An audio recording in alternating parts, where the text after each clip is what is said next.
All right, you guys. So we are back for another lesson. This is week 28, lesson one. And these notes are going to be on key attributes. So go ahead and turn your paper sideways or turn your notebook sideways because I'm going to be writing it like this. So I'm going to title it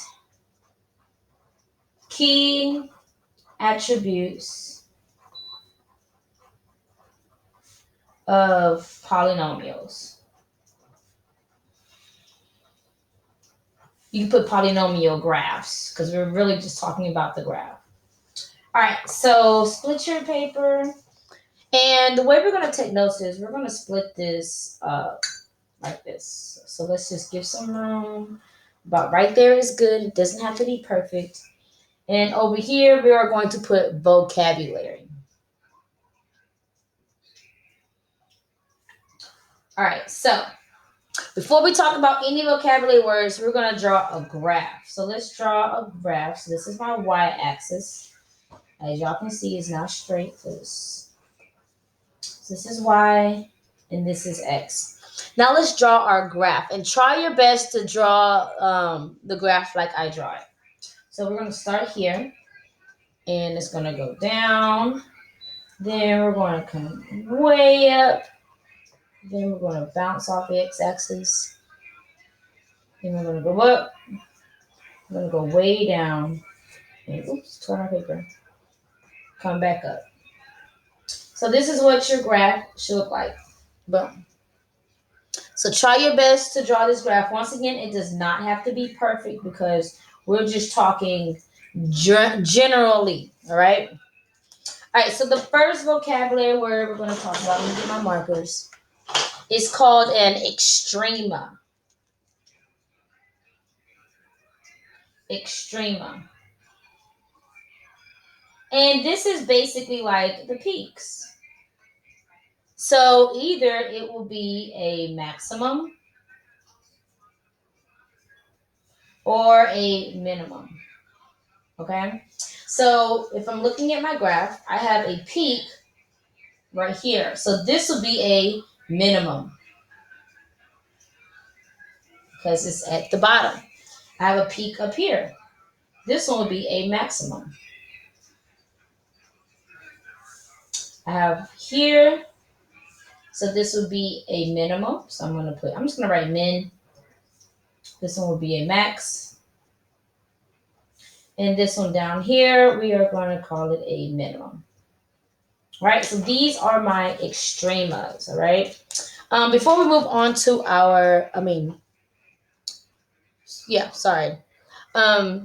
so the next part is, now there are two different types of extremas, okay? There is one called absolute extrema or global, because they use both words. So absolute or global extrema, or they have something called relative, also called local. Oh, my marker's not working. Extrema. All right. Now to tell the difference, real quickly, I'm gonna show you guys up here, or I can show you right here. So absolute, anything that's absolute is going to be the big peaks. So either it's going to go the one that goes way up or way down. There's only two of them. So if you look at our graph, I have a absolute maximum here. So this one will be absolute because it's my highest maximum, absolute. And this one will be my absolute minimum because it is the lowest minimum. All right. So I have an absolute maximum and an absolute minimum. Relative will be the ones that aren't the biggest, but they are still peaks. So this will be relative, a relative minimum. Once again, you can also use the word local. Okay, so if y'all see local or relative, y'all know it's the same thing. So this is a relative minimum here. This would be a relative maximum.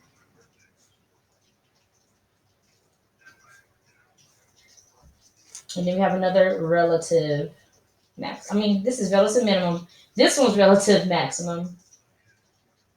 Relative maximum. All right. So far, so good, right? So we know that the relatives are the little peaks. And one way to help me remember is absolute is like the world, right? This is like the world. So that means relative would be like, this is the world, just in case you don't know what that is. And so relative would be like a state. So I'm gonna draw, the relative would be like the United States. So I'm gonna draw the United States. That's my best option for drawing the United States. So this would be the US. Make sense? So absolute is big, relative is small. All right. The last vocabulary we're going to talk about is called an inflection point.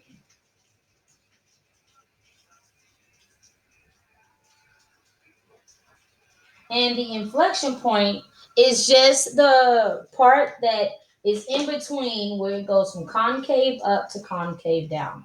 So I'm going to show you what I mean. Let's like zoom in on this part of my graph, right? If I were to zoom in on this part, it'll look like this. I have a peak here and a peak there, right?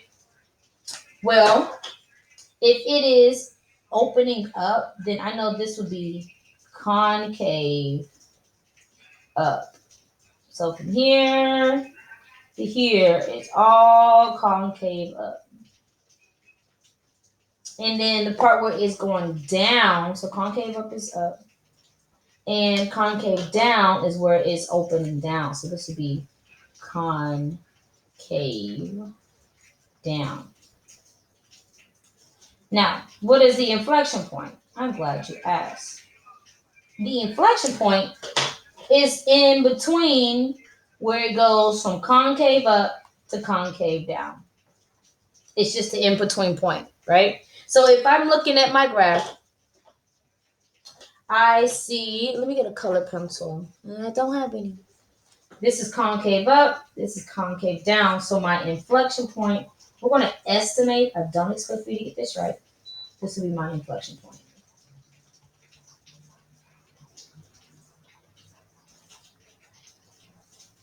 And this is concave down, this is concave up. So in between would be right here.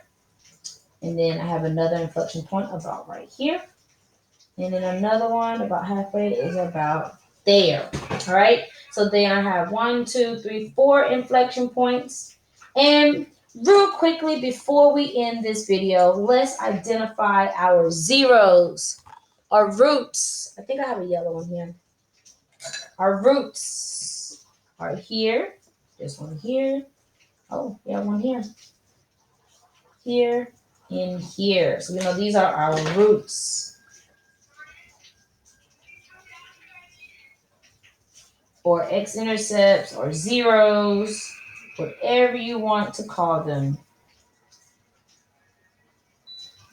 All right, so that's the end of this video. If you have any questions, make sure you let me know. You can contact me. We will be having a quiz sometime this week, so get ready.